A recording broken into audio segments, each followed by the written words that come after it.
Buonasera da Sicilia 24, questi titoli di oggi. Palermo, l'ipotesi della faida legata al traffico di droga dietro le sparatorie avvenute nelle ultime settimane, culminate con il ferimento di 2 persone al mercato di via Montalbo, fermati 3 giovani ritenuti responsabili del tentato omicidio. Maxi rissa nel cuore di Siracusa in uno scontro tra bande di giovani, 3 feriti, uno è gravissimo dopo essere stato accoltellato. Palermo, rinviato al 18 giugno il processo con rito immediato al presidente dell'Ars Gaetano Galvagno, accusato di peculato e corruzione. L'Ars si costituisce parte civile contro il suo presidente. Da Palermo a Siracusa le carceri siciliane restano in emergenza tra aggressioni, droga e criticità sanitarie. A preoccupare anche le condizioni strutturali degli istituti penitenziari. Catania, la SAC avvia la procedura per la cessione del 51% della società che gestisce gli aeroporti di Catania e Comiso, manifestazione di interesse entro il 3 giugno. Dopo la laurea e una parentesi al nord Italia, una ragazza di Palazzolo a Creide ha deciso di tornare nella sua terra per aprire un bar con il supporto di tanti che credono in lei. Calcio, vigilia dell'inizio del ritiro a Veronello per il Catania, un'amichevole già programmata e forse una seconda domenica prima della partenza, ha parlato il tecnico toscano.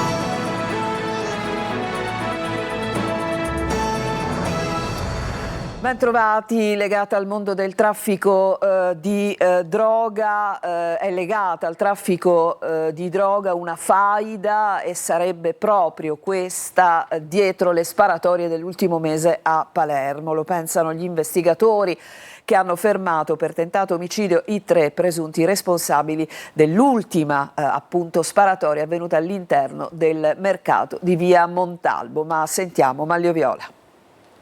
Contrasti nati nell'ambito del traffico di droga e forse anche debiti maturati fra diversi gruppi criminali. Ci sarebbe questo alla base della sparatoria di via Montalbo a Palermo, che il pomeriggio del 30 aprile scorso ha portato al ferimento ad una coscia di Danilo Dignoti, bersaglio degli aggressori, e al ferimento anche di una donna di 67 anni, una passante che si stava recando alla vicina macelleria. Gli aggressori sarebbero 3: Giovanni e Salvatore Gioè di 21 e 29 anni e Rosario Sposito di 28. A bordo del ciclomotore dal quale sono partiti colpi d'arma da fuoco, secondo gli inquirenti c'erano Sposito e Giovanni Gioè, ma anche Salvatore avrebbe partecipato facendo da palo e informando sugli spostamenti di Dignoti. La sparatoria sarebbe la risposta a un altro evento della notte precedente, avvenuto a distanza di 1 chilometro poco meno, in via Don Minzoni. Una trentina di colpi di Kalashnikov vennero sparati nella notte fra il 29 e il 30 aprile contro la casa e l'auto dei fratelli Gioè. Gli inquirenti hanno ricostruito gli eventi molto velocemente grazie ai filmati delle telecamere di sicurezza. Tutti i protagonisti di questa vicenda infatti sono noti alle forze dell'ordine e sono stati facilmente riconosciuti. I 3 sono stati fermati fra il 1 maggio e ieri mattina, ma le indagini continuano. Gli episodi potrebbero ricollegarsi anche ad altre sparatorie avvenute ad aprile. A farlo ipotizzare è l'arma usata in via Don Minzoni, un Kalashnikov, probabilmente la stessa usata in 4 raid fra i quartieri San Lorenzo, Tommaso Natale e l'area della Fiera. Tutti i quartieri ricadenti nel mandamento mafioso di Resuttana San Lorenzo, un'escalation di violenza che preoccupa e che potrebbe ulteriormente degenerare. E la scia di violenza colpisce, tocca e preoccupa anche a Siracusa. Maxi rissa tra bande rivali in città. 3 i feriti, di cui uno grave. Adelaide Barbagallo. Si aggrava il bilancio della maxi rissa che sabato sera ha trasformato piazza Santa Lucia a Siracusa in un campo di battaglia. 3 i feriti finiti in ospedale, di cui uno gravissimo. Arrivato al pronto soccorso dell'Umberto I con una profonda ferita da taglio al torace, dopo un intervento chirurgico si trova adesso ricoverato in rianimazione. Un altro giovane si è presentato in ospedale con costole fratturate e una lesione polmonare causata dai traumi. In ospedale anche un terzo giovane, ma solo con ferite lievi. Un'esplosione di violenza brutale che ha chiesto l'intervento massiccio dei carabinieri, scoppiata poco dopo le 19. A fronteggiarsi sono state 2 bande rivali di giovani di origine tunisina. Ma oltre il bollettino medico resta il tema sicurezza. I residenti parlano di una bomba a orologeria fatta di mancata integrazione e abuso di alcol. Il problema dell'ubriachezza molesta è stato segnalato nei mesi scorsi anche in sede di Comitato per l'Ordine e la Sicurezza Pubblica. A Catania, in piazza Currò, è stato accoltellato in maniera lieve un marocchino. Anche in questo caso potrebbero essere decisive le telecamere di sorveglianza, così come in molti altri del genere. Tonino De Mana. Dopo le prime cure per ferite all'addome e in testa ha messo firma, lasciando quindi l'ospedale, il San Marco di Catania, dove era stato accompagnato da un'ambulanza del 118 in seguito ad un'aggressione avvenuta in piazza Currò, in pieno centro storico. Resta il giallo sull'accoltellamento di un uomo di 27 anni di nazionalità marocchina, colpito con diversi fendenti all'addome e alle braccia, forse nel tentativo di difendersi. Pare che al momento dei fatti l'uomo fosse in stato di ebbrezza. In ogni caso, chi ha inflitto le coltellate, forse durante una breve colluttazione, potrebbe essere stato inquadrato dalla telecamera che vedete, visto che i filmati sono già stati acquisiti dalla polizia. A richiedere l'intervento delle forze dell'ordine è stato un passante che ha notato l'uomo riverso sul marciapiede, tra l'altro pieno di bicchieri e bottiglie di vetro. Pare che la vittima frequentasse la zona da tempo. Secondo gli agenti sembra che si tratti di una persona molesta che potrebbe aver infastidito qualcuno, anche se non è certo che sia stato colpito sullo stesso luogo del ritrovamento. Sulla vicenda indaga la squadra mobile. L'Atlantic City, il lounge bar del consigliere comunale di Caltagirone Claudio Panarello, è stato bruciato da un incendio la notte scorsa. Panarello ha presentato una denuncia. Il coordinatore regionale del Movimento 5 Stelle ha dichiarato: è un fatto gravissimo, siamo vicini ai sindaci e ai consiglieri che ogni giorno, talvolta loro malgrado, sono costretti a fronteggiare anche l'illegalità. A Randazzo i carabinieri hanno scoperto una bisca clandestina con 8 persone sedute in un tavolo verde in un circolo privato gestito da un pregiudicato. Sequestrati 3 terminali connessi a siti di gioco illegali, irregolarità amministrative ed elevate multe per 50.000 euro. Tutti i giocatori sono stati denunciati per gioco d'azzardo. È una notizia: una ragazza siciliana, Sirin Jaziri, 27 anni, nata a Palermo, residente a Ravenna, è tra le 2 vittime del tragico incidente stradale avvenuto nella notte a Forlì. Nello schianto ha perso la vita anche una 23enne del posto. La ragazza, quest'ultima, guidava, secondo la prima ricostruzione, l'auto che è finita contro un albero dopo un testacoda. E cambiamo decisamente pagina. Palermo, rinviato al 18 giugno il processo con rito immediato al presidente dell'ARS Gaetano Galvagno, accusato di peculato e corruzione. I particolari in questo servizio di Maglio Viola. Anche l'Assemblea regionale siciliana e la stessa regione siciliana saranno parte civile nel processo che vede imputato il presidente dell'ARS Gaetano Galvagno. Le 2 istituzioni hanno presentato oggi istanza di costituzione. È iniziato così ed è stato subito rinviato il processo per corruzione, peculato e truffa a Galvagno, presidente dell'ARS ed esponente di Fratelli d'Italia, e al suo ex autista Roberto Marino. I 2 hanno chiesto il rito diretto, mentre altri 4 imputati, fra cui l'ex portavoce di Galvagno Sabrina De Capitani, hanno scelto il rito ordinario e compariranno in settimana davanti al GIP per la richiesta di rinvio a giudizio. Una sola l'ipotesi di corruzione della quale deve rispondere Galvagno. Sono cadute infatti le accuse su altri 2 episodi. Ben 60 invece gli episodi di presunto peculato riguardanti l'uso dell'auto blu. L'autista Roberto Marino deve anche rispondere di truffa per aver incassato 19.000 euro di missioni controfirmate da Galvagno ma irregolari secondo la procura. Per il peculato la difesa si basa sulla definizione dell'auto blu del presidente. Per la procura si tratta di auto di servizio, mentre per la difesa di auto di rappresentanza, e questo renderebbe legittimo l'uso considerato improprio. Per la corruzione, in altro filone processuale, ci sono l'ex portavoce di Galvagno, come detto Sabrina De Capitani, ma anche il manager Alessandro Alessi e Marianna Amato, oltre all'imprenditrice Marcella Cannariato. Quest'ultima nei giorni scorsi è già stata condannata a 2 anni e mezzo con il rito abbreviato in un processo gemello, quello per i contributi dell'assessorato al turismo. In quell'udienza è scattato anche il rinvio a giudizio dell'assessore regionale Elvira Amata, altro esponente di Fratelli d'Italia. Dopo la costituzione delle parti, il giudice ha aggiornato l'udienza al prossimo 18 giugno, data nella quale si pronuncerà sull'ammissione delle parti civili e sulla lista di documenti e testimoni presentate da accusa e difesa. Carceri siciliane in emergenza. Le ultime aggressioni agli agenti penitenziari e il sovraffollamento rendono più grave la situazione. Il garante regionale dei detenuti ha detto una polveriera pronta ad esplodere. Giusy Lazzara. Da Palermo a Catania fino a Messina e Siracusa non c'è pace nelle carceri siciliane che vivono in uno stato di allerta perenne da anni. La situazione si complica, gli ultimi episodi con agenti penitenziari aggrediti, genitori che portano la droga ai figli durante il colloquio, è accaduto al Pagliarelli di Palermo. Detenuti trovati morti dentro le celle, malati psichiatrici non curati. È come una bomba innescata che in qualunque momento può esplodere. È una polverina nella misura in cui non si riesce ad arginare questo fenomeno, perché non è solamente la droga che entra nelle carceri, sono i telefonini, perché c'è poi sicuramente una disfunzione, qualche cosa che non va, con tutta la buona volontà, il sottodimensionamento degli organici di polizia penitenziaria non può intervenire. È lo Stato che va a incidere su questo momento di difficoltà. Pesa anche l'assistenza sanitaria dentro il carcere, un sostegno soprattutto per i malati psichiatrici. Il settore della psichiatria è in ginocchio nelle carceri, perché chi veramente è affetto da queste patologie psichiatriche, a mio avviso, non dovrebbe stare nelle carceri. Altra questione che si trascina da anni riguarda l'edilizia carceraria che prevede nuove strutture. Stiamo annegando nelle sabbie mobili dei social. È l'allarme dell'arcivescovo di Siracusa Lomanto durante la festa di Santa Lucia, un dramma che rende schiavi. I giovani arrivano persino al suicidio. Francesco Aloi.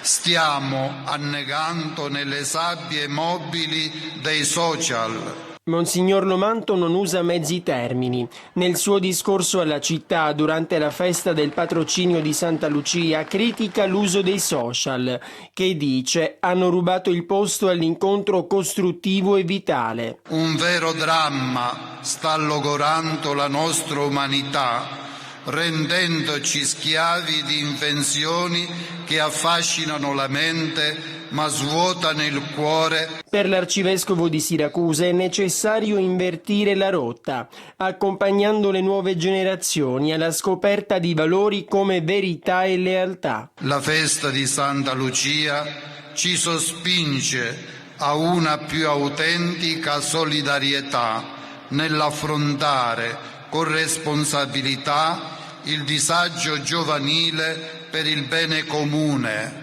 reagendo a uno stile di vita di disinteresse. Disagio che può portare anche al gesto estremo del suicidio.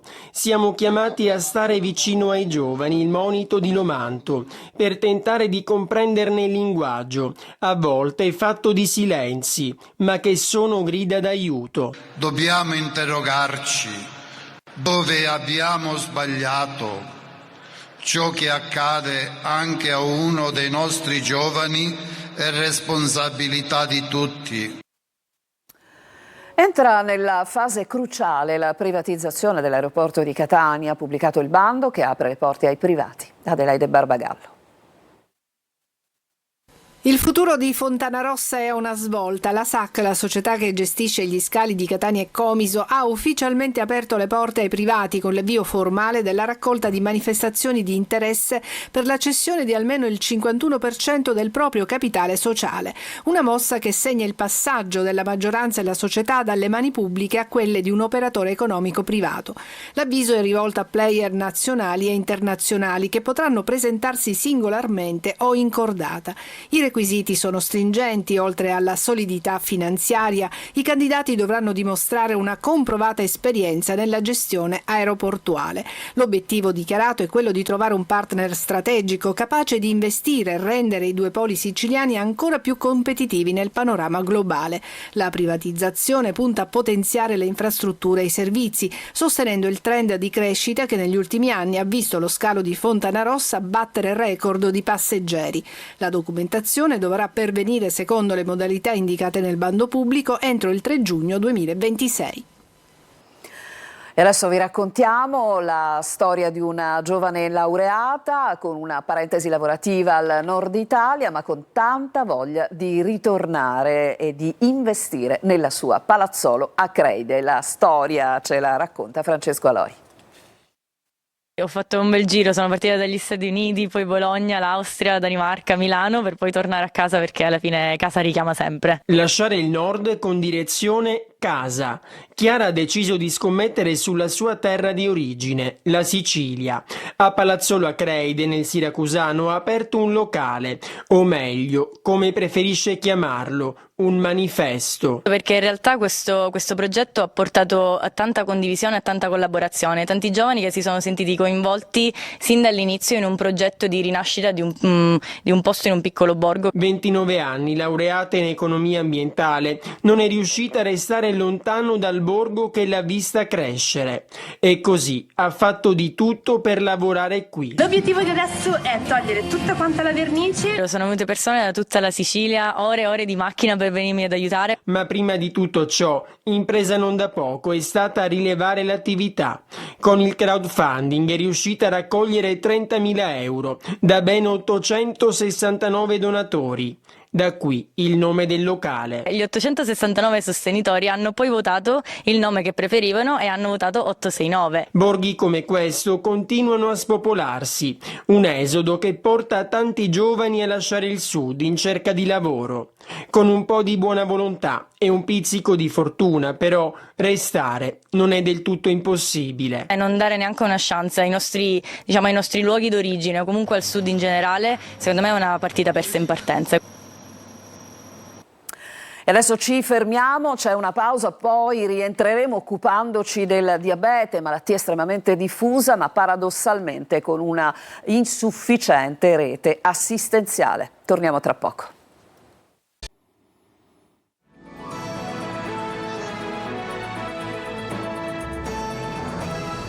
Siamo tornati in studio da Agrigento e anche nel Ragusano, riflettori accesi sull'assistenza ai pazienti diabetici. Le associazioni denunciano una rete frammentata e con molte carenze organizzative. Sentiamo. Sanità sotto pressione in Sicilia, diabete senza una rete assistenziale adeguata. Ad Agrigento l'associazione Giovani Diabetici denuncia percorsi frammentati e carenza di assistenza, soprattutto per chi scopre la malattia. Esistono ambulatori per i casi più complessi e per i bambini, ma per molti adulti all'esordio del diabete l'assistenza è discontinua e poco coordinata. Una volta recatisi in ospedale vengono abbandonati a se stessi perché non c'è un'unità che li possa accogliere e formare da un punto di vista della terapia, dal punto di vista della patologia, della nutrizione e di tutto ciò che riguarda appunto la patologia del diabete. Queste persone si trovano abbandonate a se stesse e sono costrette a cercare aiuto presso i diabetologi del territorio. Nel Ragusano le difficoltà riguardano soprattutto il diabete tipo 1 in età pediatrica. Il centro satellite di diabetologia pediatrica di Vittoria è infatti in sofferenza di organico. Mancano diverse figure specialistiche e l'attività è spesso rallentata dalla dipendenza organizzativa del reparto di pediatria senza piena autonomia gestionale. Le associazioni chiedono ora interventi urgenti per una rete diabetologica più strutturata ed efficiente.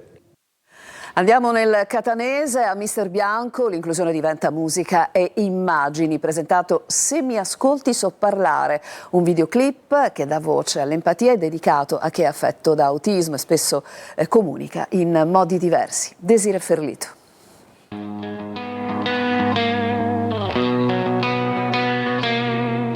Non solo voti e banchi vuoti, a Mister Bianco la scuola cambia linguaggio e trasforma l'inclusione in arte, con un videoclip capace di parlare a tutti.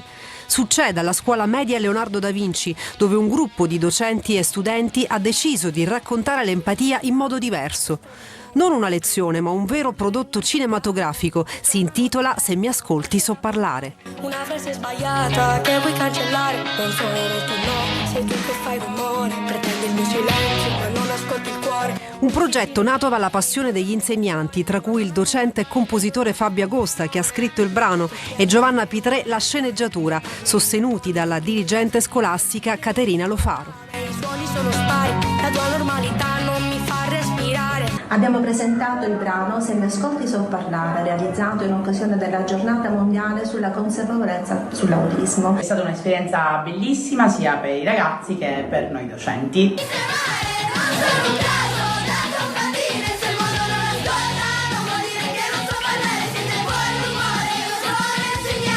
banchi colorati sulla spiaggia e metafore visive sulla fragilità e sui sensi. Un racconto potente costruito insieme ai ragazzi che ci hanno messo volto ed emozioni. Se piango in tempesta dentro la testa. Un messaggio che va oltre la scuola. Se mi ascolti so parlare diventa un invito universale ad ascoltare chi spesso si sente invisibile tra i corridoi di un istituto, ma anche nella vita di tutti i giorni. Se il mondo non mi ascolta non vuol dire che io non so parlare. Un progetto che dimostra come la scuola può diventare voce, immagine e futuro. Prova tu con la musica che ti esplode.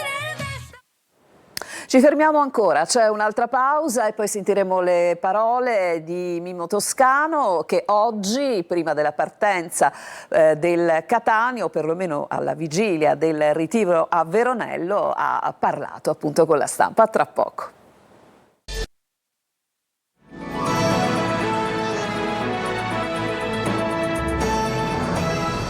E siamo al calcio, domani Catania in ritiro a Veronello, oggi ha parlato Mimmo Toscano, il servizio. Poco prima della partenza per Veronello, che avverrà nella giornata di martedì per il ritiro, e a circa 15 giorni dall'inizio dei play-off, parla Toscano e dice: per me i play-off sono già cominciati. Sentiamolo. Già dalla settimana scorsa io ho detto ai ragazzi: i nostri play-off sono già iniziati, perché devi arrivarci nel modo migliore sotto tutti i punti di vista. Devi preparare nei minimi dettagli questo appuntamento. Per questo motivo noi andiamo, da domani partiamo in ritiro, perché quando devi curare tutti i dettagli e tutti i particolari che in una partita o in un torneo così di partite ravvicinate sono fondamentali, devi stare dentro al lavoro 24 ore su 24.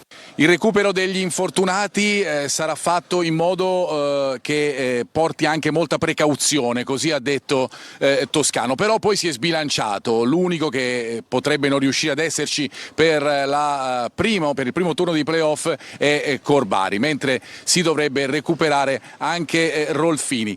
Dalla situazione anche degli infortunati, dal recupero graduale dei giocatori che ritornano in gruppo, dipenderanno anche le amichevoli. Sentiamo come le hanno programmate a Veronello, sempre dalle parole di Toscano. O mercoledì o giovedì abbiamo in programma un'amichevole. Per domenica, per la seconda amichevole, per questo il rischio non te li devi prendere. Dobbiamo capire durante la settimana chi sarà disponibile, perché vogliamo fare 2 partite per dare minutaggio a tutti e 22-23. Se non riusciremo a recuperarli ci sarà qualche rischio per la seconda amichevole, la faremo tra di noi. Telegiornale finito, grazie a tutti per averci seguito e buona serata.